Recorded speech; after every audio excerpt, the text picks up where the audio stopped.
بسم اللہ الرحمن الرحیم۔ ان لوگوں کی رفاقت تلاش کرو جو خداوند کے ساتھ رفاقت کا لطف اٹھاتے ہیں۔ بے عزتی خالق اور مخلوق کی ناراضگی کا باعث بنتی ہے۔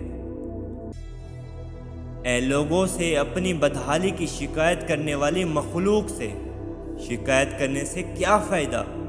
وہ آپ کو نہ فائدہ پہنچا سکتے ہیں اور نہ ہی نقصان۔